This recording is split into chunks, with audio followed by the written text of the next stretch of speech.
Come here now, girl.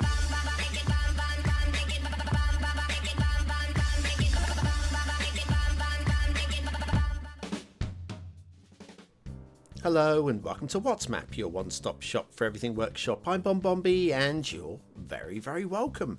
Right, it's Tuesday. Tuesday is request day normally, but I figured we'd do something random. Now, fortunately, Mecca has requested something completely random, so we're going to go with this one. It's inspired by a great person who once wrote, "Art is higher than reality and has no direct relation to reality." Yes, they were a true artist, famous artist of the 20th century, one that I'd never heard of, and I've learned everything from Wiki. So I'll be quoting a few facts, general facts from Wiki. In fact, factoid of the day will be from my real life. So there's plenty to look forward to in today's show. Ah yes, factoids from real life are the best kind of factoids and are definitely worth a click of the like button. Okay, so today we have got Mondrain Plains by Random 5. Piet Cornelius Mondrain, a Dutch artist from the 20th century known for their abstract work.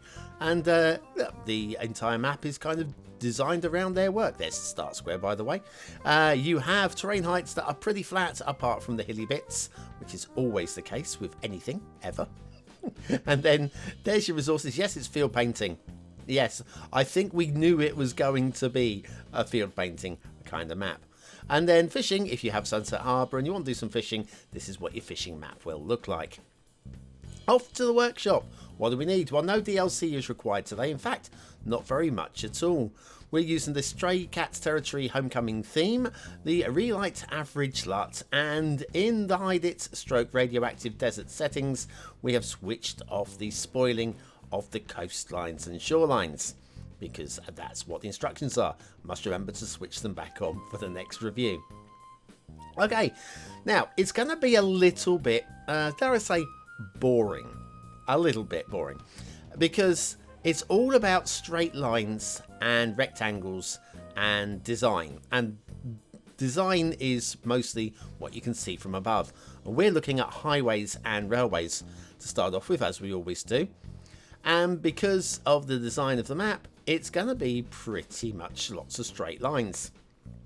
First intersection looks like this.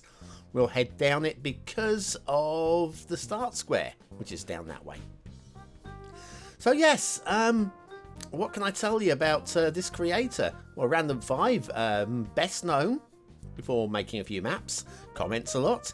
Upkeeps the map list. Yes, we do have a map list of every single map that's ever been reviewed on the show, and it's maintained mostly these days by Random 5. It gets a little help from me occasionally. So yes, if you're looking for a map and this isn't the one for you, which is possible, I guess, yeah, might be the perfect map for you. But if you're looking for a different map from this, the link is in the description, and it'll take you across to a Google Doc, and you can just scroll through over 1,000 of different reviews and search by category as well. You know, are you looking for an Alpine map? Are you looking for one which requires Industries DLC? Specifically, you want a map that you can search by all of these categories, by DLC, by whether a map is intense on the computer, all sorts of things like that. Okay, this is your start square intersection. Pretty little thing it is too. Not really too much to say about it. The next one, we take another look at this one a bit further down. This one you think is going to be the start square intersection because the road coming off of it is a little bit longer. And yet, this isn't the start square intersection. Somewhat bizarre, I thought. Look at that road going off that way. A long way down there. I do like the way that these roads bow a little bit leading onto the intersection. That helps to prevent any glitching and clipping and whatever, and it's been quite neatly done. Of course, we have traffic lights in place, but you can switch those off in the vanilla settings these days. I'm going to say it's a new thing. It's probably been vanilla settings for about 3 years now, but it's new in my head. Very new in my head. I mean, campus in my head is still new. I mean, when we get older, everything seems like it happened yesterday, doesn't it? 1980s are 40 years ago. What? Oh, my head's going to implode. Right, okay, now this is not a cloverleaf. It's not at all. It's very slickly done. Even the big loopy round road that loops around all of the clover leaves themselves. The heights are all very nice. The tree detailing around it is very nice as well. I have not too much to complain about with this. And of course, with the hide it's spoiling of the shoreline switched off, we've got beaches on there as well, muddy type areas, which they keep forgetting that sort of thing can happen. Of course, with that, of course, you do get your drowned trees become dead trees, and I guess that's the point. If your tree is drowning, it becomes dead. But you can't really get trees right up to the shoreline or the coastlines when sometimes you might want to without them dying. So yes, having that effect switched off is a standard, unless you tell me otherwise. It will, if you've made a map and you want the trees to be dying in the water, do have to let me know. You do have to, because otherwise I'll try and keep them alive for you, because I'm nice like that, we've got rail. The rail is as exciting as the highways, so be prepared to be excited. Oh, hey, we could talk about catenary chaos if you like. There you go. We've got a little bit of catenary chaos going on there. The portals actually on the rail lines. In fact, this guy here, this is a train that's going to be crunching through those portals in a minute. We're not going to look at it. It's not exciting enough to look at.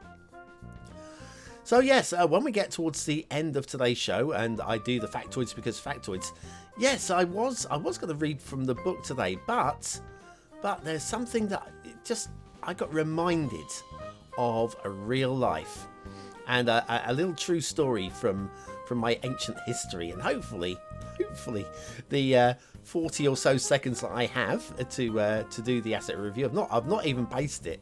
I'd not have enough time, but yeah, hopefully it's going to be enough time for me to regale a true story from my history involving a little bit of tannoy work.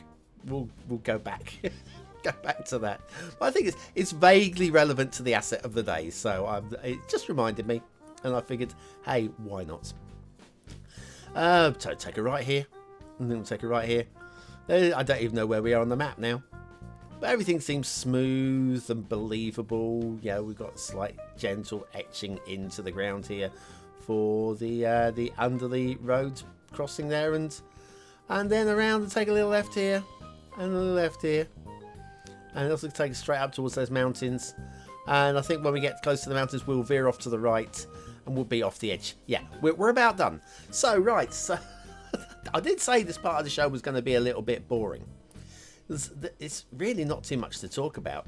But I think it's fair to say that the highways and the rail are all clean and they're very usable. And in terms of playability, I think they are good to go. So there is all of that. Inspirational? Well, given that the map is based on art, were we expecting it? I don't know, maybe. Right, okay, so edge of the map, we'll take this intermission, we'll come back, we'll check out the shipping routes and the water flow, and then have a look at the overall design. Right, get a drink. Philosophical question. What exactly is This Old Gamer? Is it an at-home shopping network? A cover band channel? The only real way to find out is go check it out for yourself. This Old Gamer is the most unique, entertaining, and funny Cities Skylines channel ever created. And I build some pretty cool stuff too. And with you coming along for the ride, nothing can stop us. Have you taken the trash out yet? Check it out. I gotta go.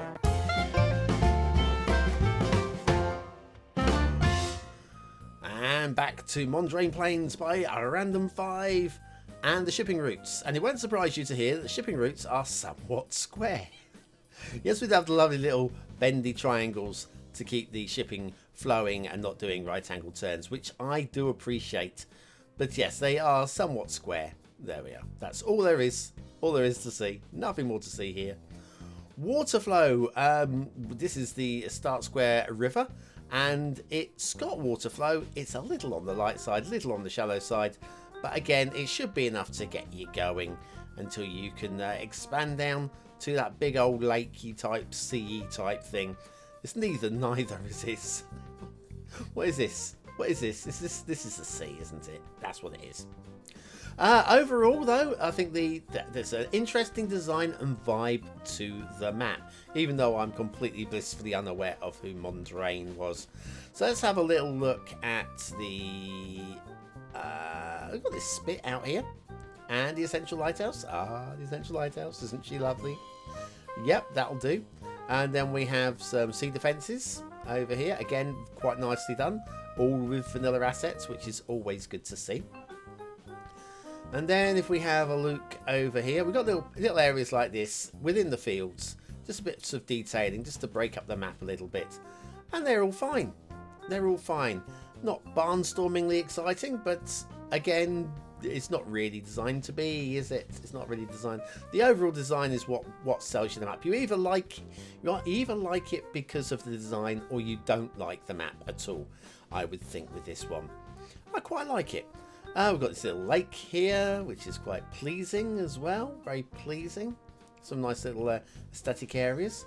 The hills are fine where there are hills. You're not going to be doing much building into them. They are mostly for backdrop. And the rivers, I'm kind of sold on these rivers because it's a straight map and the rivers are bendy and straight at the same time. Like here, it's a straight river which is bending, and it's just cleverly done. It could have been complete disaster, this river, and it's not. I'd still like to have seen a little bit more water flowing through it, maybe a bit more depth to it, but it's something. It's definitely something. Right, start square is down here somewhere, which means there's going to be an asset and a factoid of the day. Where are you? Yes, the Volvo FH 4x2 DHL by Ron Futer. This is the prop version. There is actually a real vehicle version which will be driving along your road. So it's even an Industries version as well, so you can have it delivering to your Industries buildings.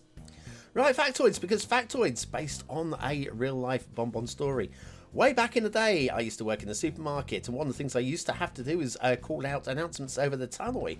Only this one particular day, I was actually stuck on a checkout during a busy period, and somebody had to be asked to shift their vehicle because it was blocking the loading bay.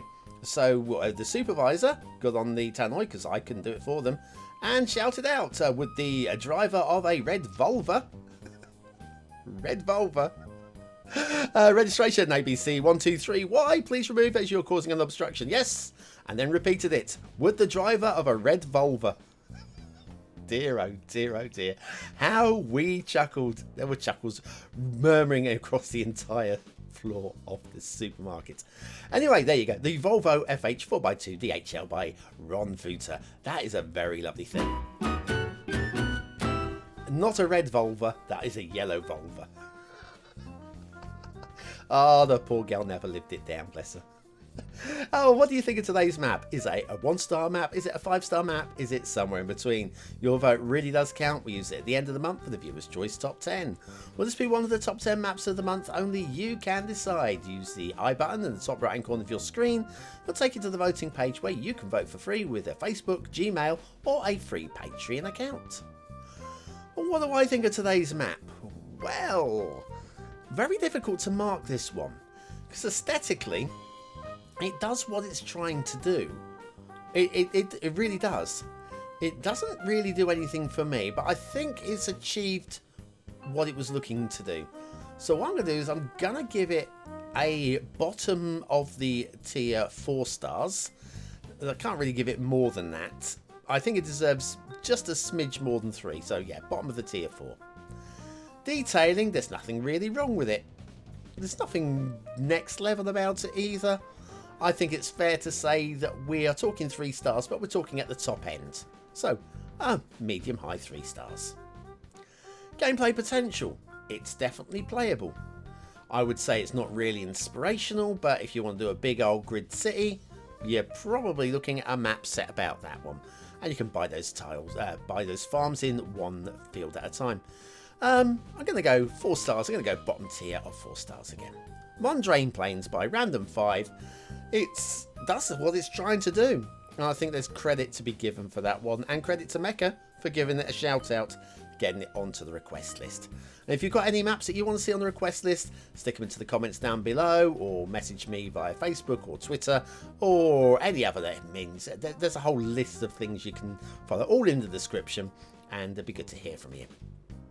Right, thanks for watching, for commenting, for liking and for subscribing. If you're still here, you're part of the 20 and out elite. Use the word of the day in the comments. Please be careful with today's word, won't you? And I'll see you tomorrow for another What's Map. Thanks for watching.